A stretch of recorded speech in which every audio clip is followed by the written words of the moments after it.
The United States is sliding into a state of confusion, if not outright panic.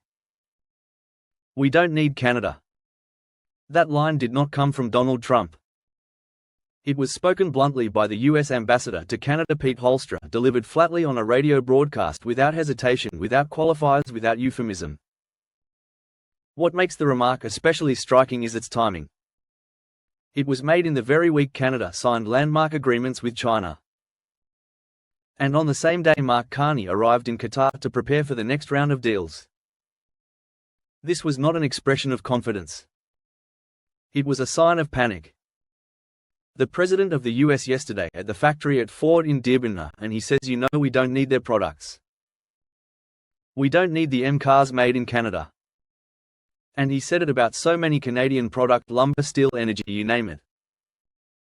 So what is it, Ambassador Hoekstra? Do you need us or do you not need us?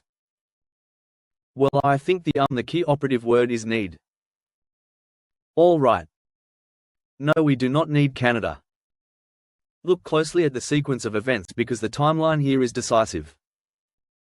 Canada has just wrapped up a major pivot toward China under Prime Minister Mark Carney.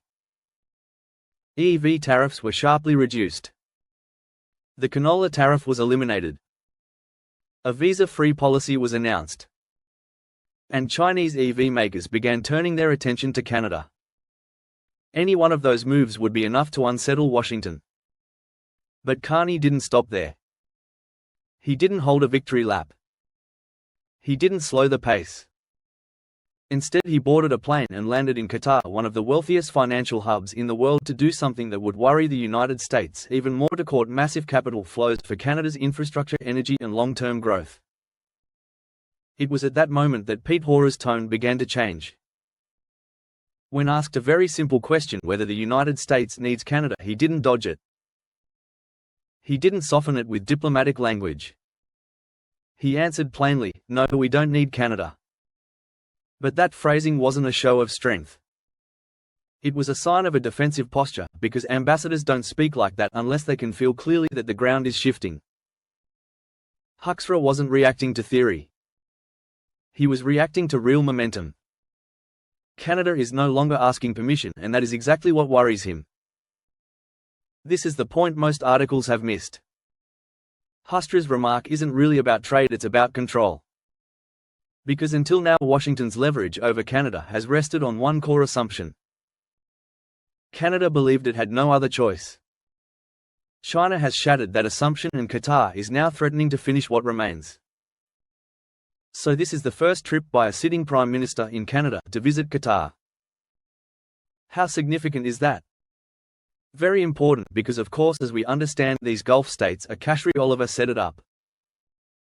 She's saying, look, they're trying to find countries where they can invest and their money won't disappear, and you can have an honest court system and the rule of law and so forth. So that's one of the advantages of being a democracy. Now, not all the countries that we work with or trade with are democracies. We just got a good taste of that with the visit to China. But the overall approach here that Khan has been taking for the past 10 months or so since he became Prime Minister is essentially, we've got to find new partners. We've got to make deals around the world. We've got to sell Canada's best assets, and that includes selling us as a safe place to invest. China is focused on expanding trade. Qatar is focused on the power of capital flows, and that difference is the key. Trade agreements help goods move, but investment capital reshapes an entire country. Qatar is not a ceremonial stop on the itinerary.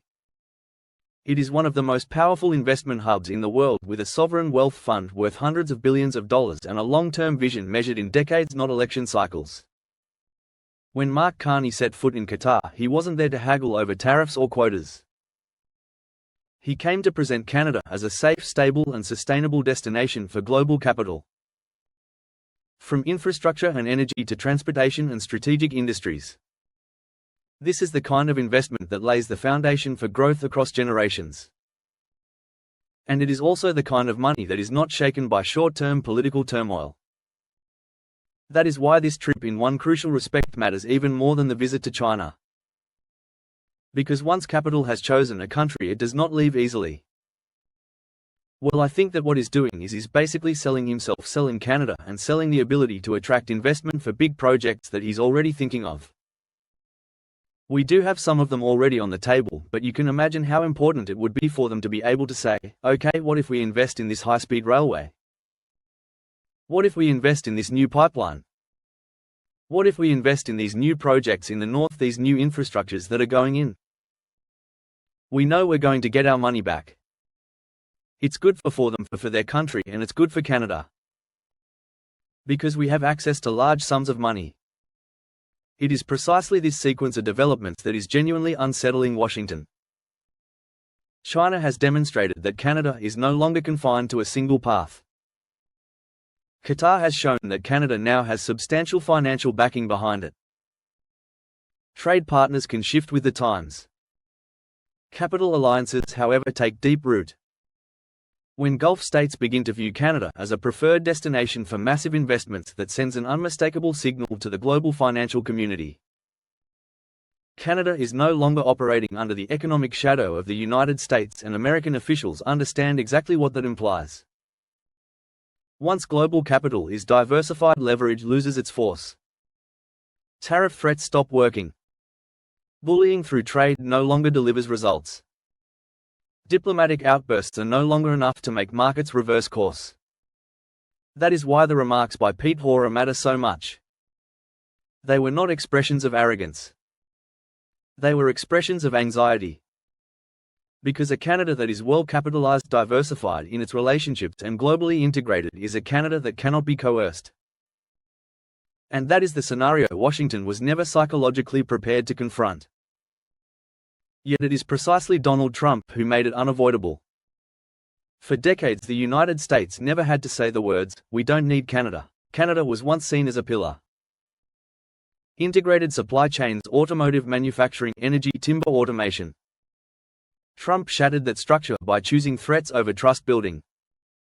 He forced Canada to do what any rational country would do: look for alternatives. And now those pathways are opening far faster than Washington anticipated. That is why Hoekstra could not hide his unease. This is not Canada drifting aimlessly. This is Canada deliberately disengaging at a strategic level. This is the paradox Washington does not want to acknowledge. The United States did not lose Canada because Canada changed. It lost Canada because Trump turned the United States into an unreliable partner. Mark Carney has no intention of pushing the United States aside. He's simply responding to being pushed aside. And now when American officials say we don't need Canada, what they are really admitting is this: they no longer control Canada's choices. And that loss has no path to reversal.